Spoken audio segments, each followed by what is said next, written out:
I devoted everything to him. My love, my time, my very soul. I stood by his side when no one else did, sacrificing my dreams to build his. When he struggled, I lifted him. When he failed, I carried the weight of his burdens.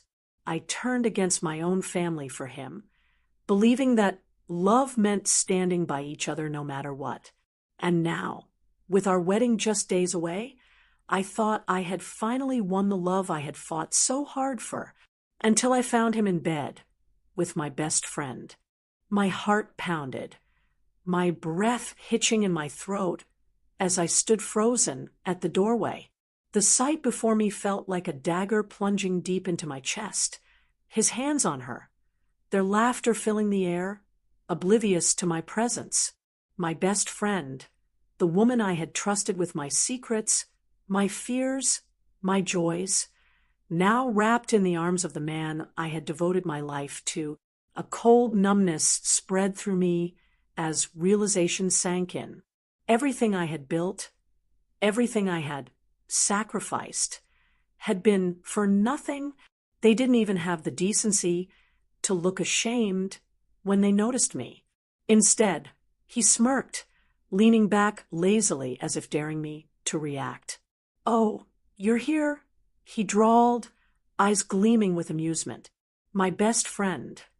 No, the woman I once called a friend, simply tilted her head, a satisfied smile playing on her lips. "You always did work too hard for love," she said, her voice dripping with mock sympathy. My vision blurred with unshed tears, my hands trembling at my sides. But I refused to break, not in front of them. "Why?" My voice came out hoarse, barely above a whisper. His smirk widened as he shrugged.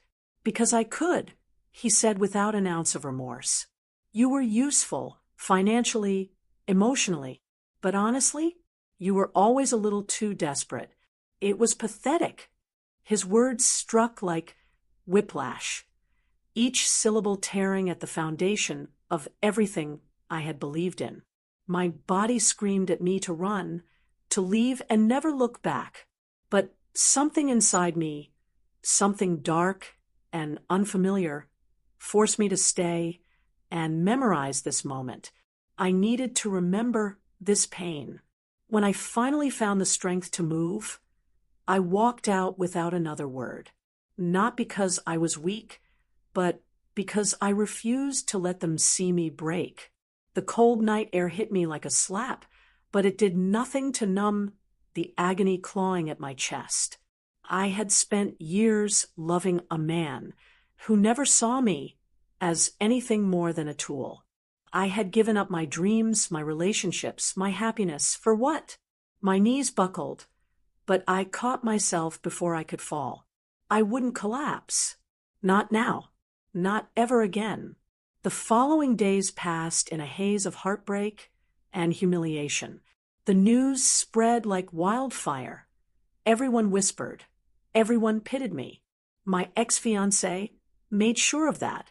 He painted me as the obsessive, controlling woman who had driven him away. My so-called best friend played the victim, claiming she had fallen in love and couldn't help it. And me? I was left to pick up the shattered pieces of my life alone. But as I stared at my reflection in the mirror, something inside me hardened. I wouldn't let this be my story. I refused to be a victim. The pain was unbearable, suffocating me with every breath. Sleep became a luxury. Food lost its taste, and the weight of betrayal crushed me from the inside out. I kept replaying the moments in my head, wondering where I had gone wrong. Was I too blind? Too trusting? Too naive? A part of me wished I could turn back time, erase every trace of them from my life. But I couldn't. Reality was cruel, and the scars they left would never fade. As my body trembled from exhaustion, I let out a bitter laugh. If only I had a second chance. Then it happened. The night I lost my life. I couldn't remember the exact moment. only the unbearable weight of grief pressing down on me. Maybe I stepped in front of a speeding car, too numb to react. Maybe I slipped, my body crashing against the cold pavement. Maybe someone pushed me. The details blurred together, lost in the endless void of my final moments. But as my consciousness faded, a single thought echoed in my mind. I wasn't ready to die. I had unfinished business.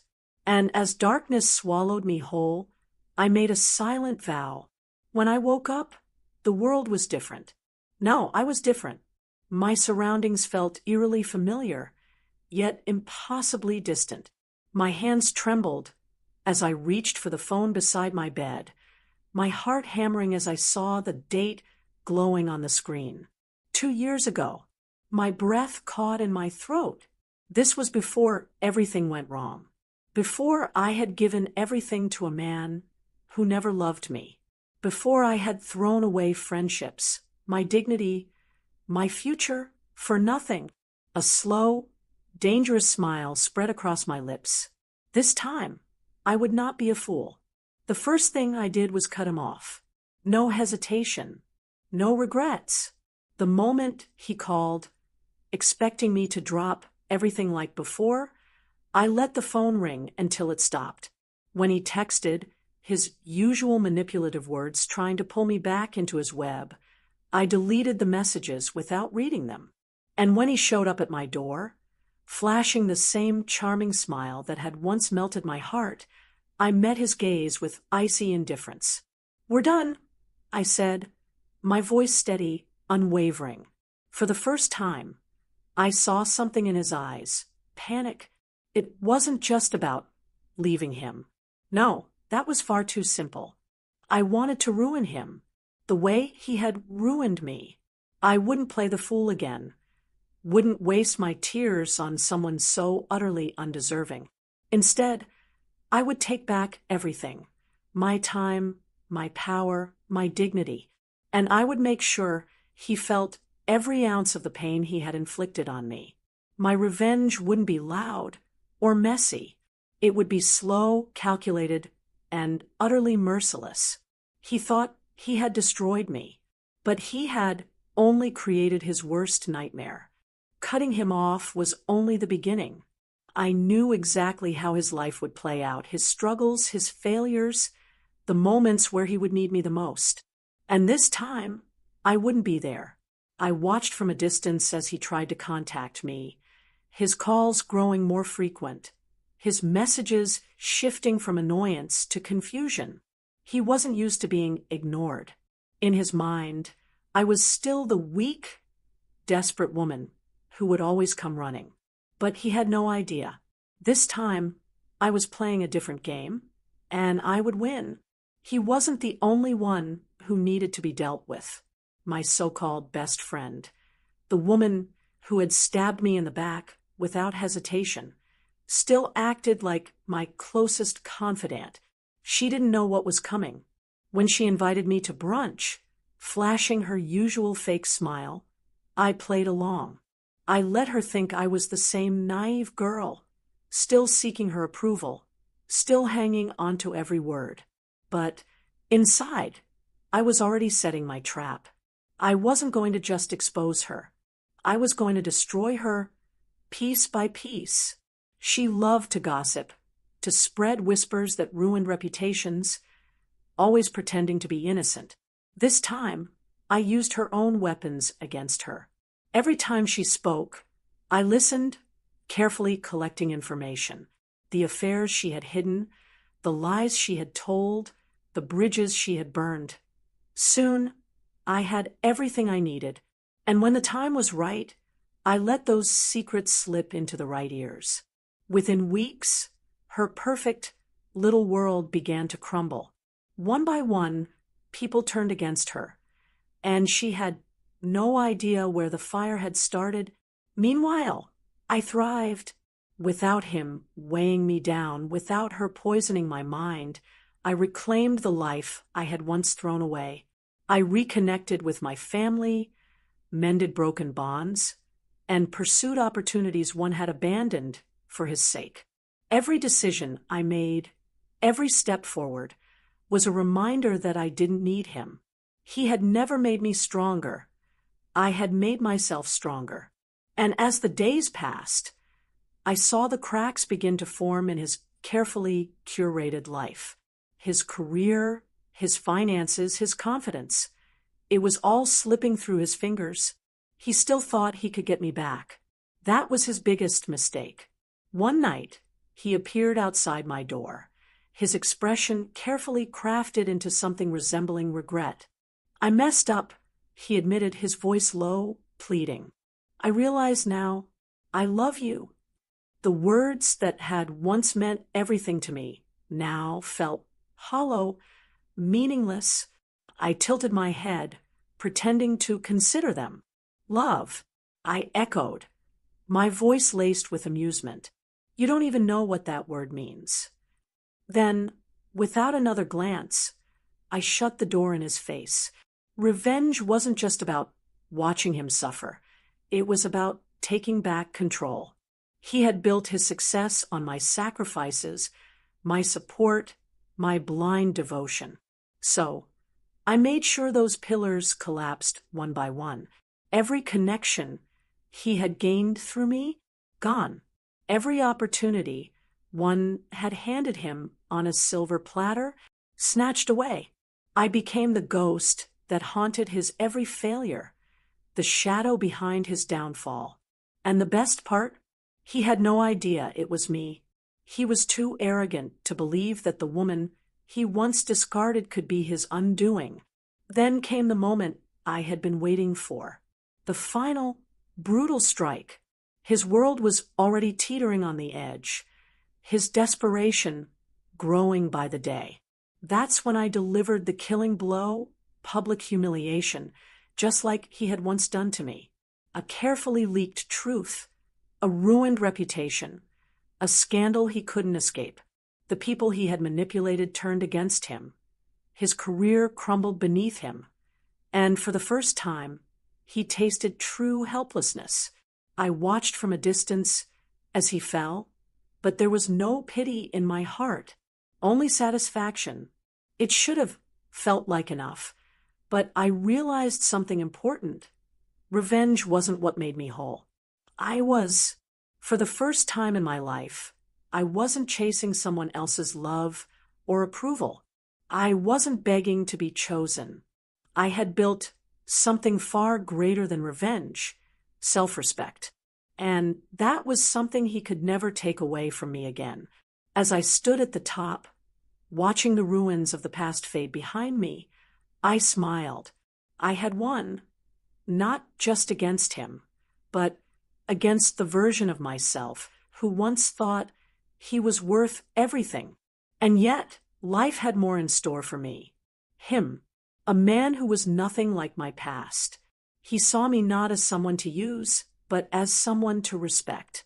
He didn't offer empty promises. He offered partnership, trust, and quiet strength. At first, I hesitated, reluctant to believe in love again. But he never rushed me, never pushed. He simply stood by my side, proving with every action that love didn't have to be pain. And slowly, cautiously, I let myself feel again. This time on my terms. This time, without losing myself in the process. And as for my ex, he was nothing more than a distant memory, a lesson I had learned, a mistake I would never repeat. He tried to crawl back, of course, tried to remind me of what we had, of what he had lost. But when I looked at him, all I felt was emptiness. No anger, no love, just a cold, detached indifference. "You lost me long ago," I told him, my voice calm, unwavering. Then, with a final glance, I walked away. And this time, I didn't look back, because I had won. And that was all that mattered. His downfall wasn't instant. It was slow, agonizing, a series of small cuts that bled him dry. He lost his job, his credibility, and his so-called friends who had only been there for his success. Each door that closed in his face was one I had once held open for him. Now, he was left knocking, begging, hoping someone would give him another chance. But the world had no mercy for men like him. He had built his empire on deception. And without me holding it up, it collapsed under its own weight.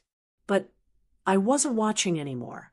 I had better things to do, bigger dreams to chase. I stepped into a world where I was no longer just someone's support system. I was the main character of my own story. I took back everything I had sacrificed, every opportunity one had once let slip away for his sake. My confidence grew. My power became undeniable. I no longer needed revenge to fuel me. Success was my new weapon, and every step forward was another reminder that I had never needed him to begin with. Still, fate had a way of making our paths cross. One evening, at an event I had worked hard to be a part of, I saw him again. He looked smaller than before, as if the weight of his failures had shrunk him. He approached me, his eyes desperate, his voice laced with false humility. "I've changed," he whispered. "I just want to talk." I smiled, a small, knowing smile. "So talk," I allowed. And he did. He poured out apologies, excuses, memories twisted to paint himself in a kinder light. But none of it mattered. When he finally finished looking at me as if expecting some grand moment of reconciliation, I gave him what he feared most: silence. No forgiveness, no second chances, not even anger, just silence. And then, with a quiet, amused sigh, I turned away. He called after me, but I didn't stop. He was nothing to me now, just a ghost of a life I had left behind.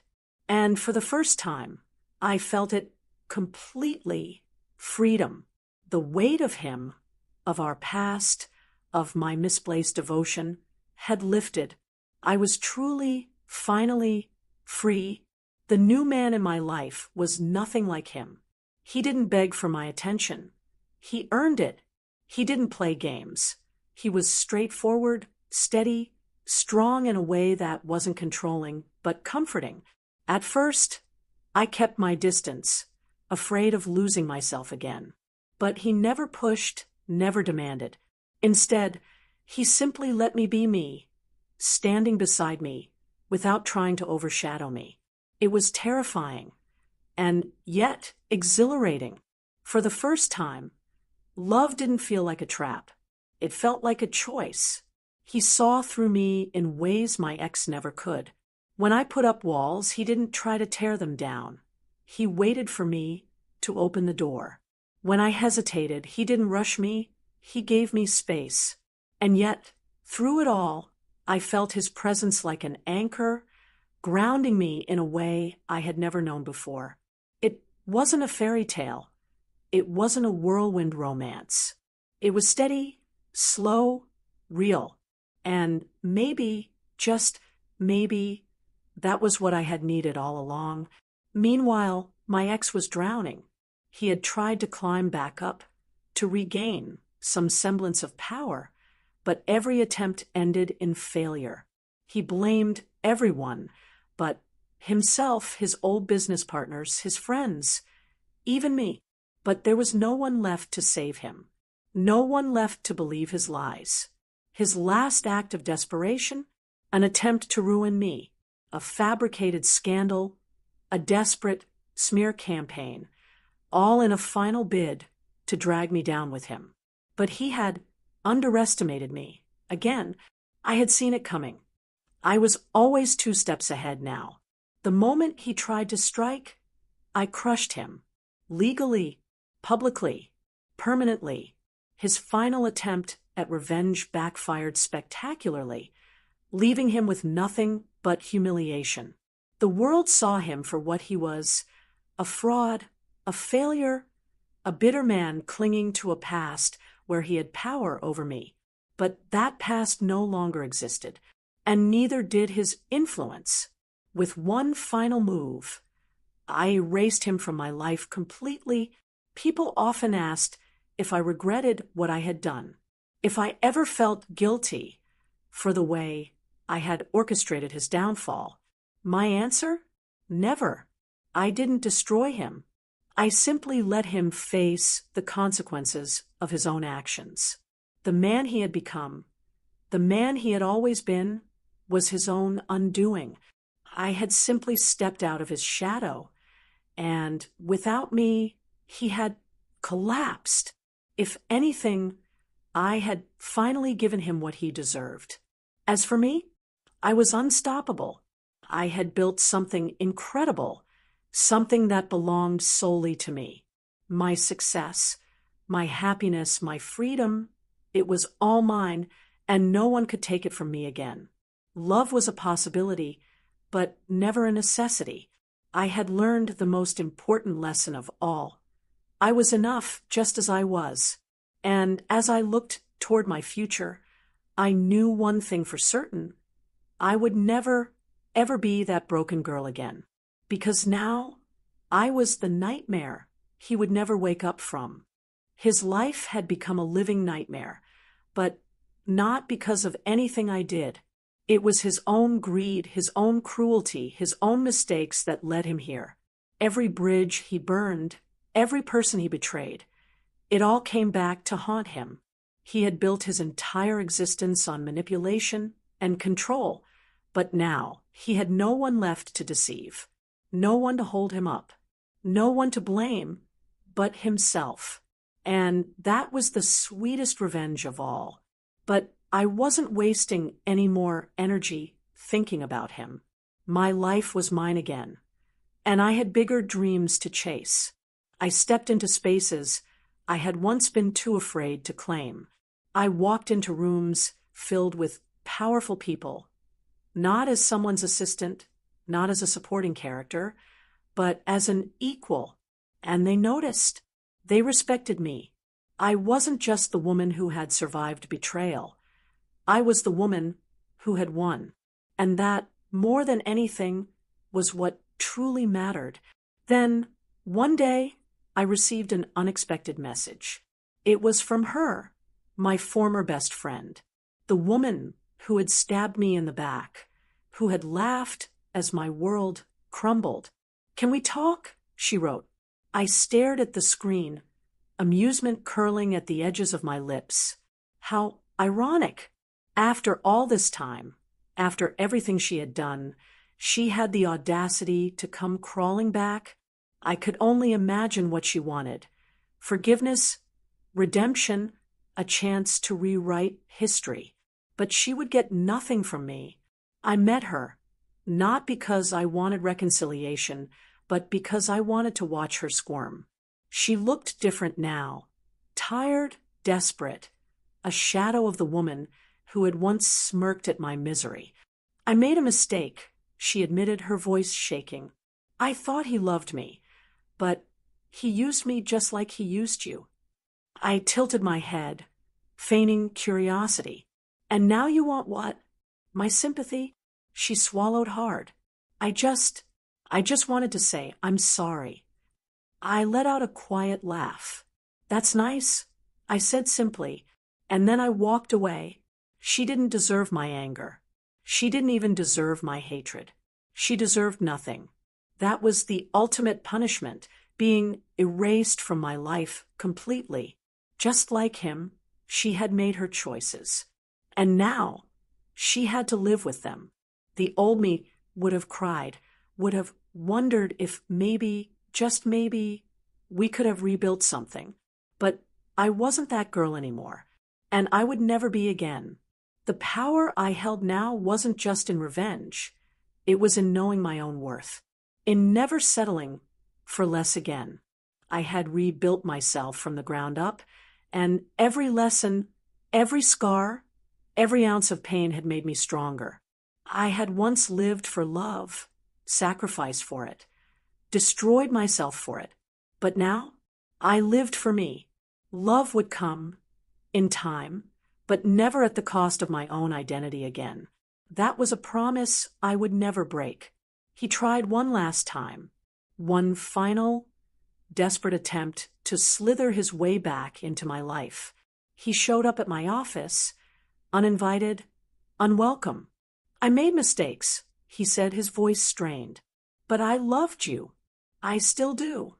I leaned back, arms crossed, eyes cold. "No," I corrected him. "You loved what I could do for you.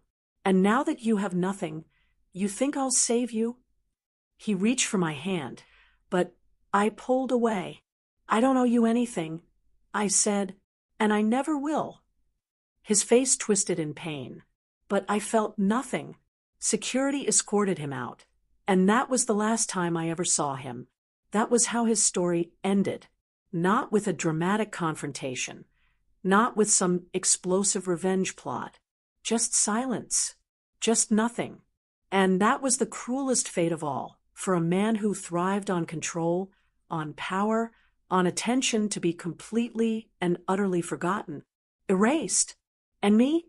I kept rising. My success wasn't just about money or power. It was about freedom. I traveled the world, met people who challenged and inspired me, built something truly my own. Every morning, I woke up knowing that my life was mine to shape. No regrets, no looking back, no more ghosts from the past haunting me, just an open road, waiting for me to take it wherever I pleased. If love found me again, it would be because I chose it, not because I needed it. But if it didn't, that was okay, too, because I had already won. I had already rewritten my story. I had already become the person I was always meant to be. And as I stood at the edge of a brand new beginning, I smiled. Because this time, I wasn't walking toward someone else's dream. I was walking toward my own. And nothing could ever take that away from me again. And so, my past was finally behind me. No more regrets. No more looking back. Just me, standing at the beginning of something greater. But if you think this is where my story ends, you couldn't be more wrong. Because what happened next? What I did with my new life? It was only the beginning. If you want to know how I built an empire from the ashes of betrayal, stick around. Some people say revenge is meaningless. That moving on is the best victory. But let me ask you this. What would you have done in my place? Would you have let them get away with it? Would you have forgiven and forgotten? Or would you have made sure they could never hurt anyone else again? If you think you know the answer, drop a comment.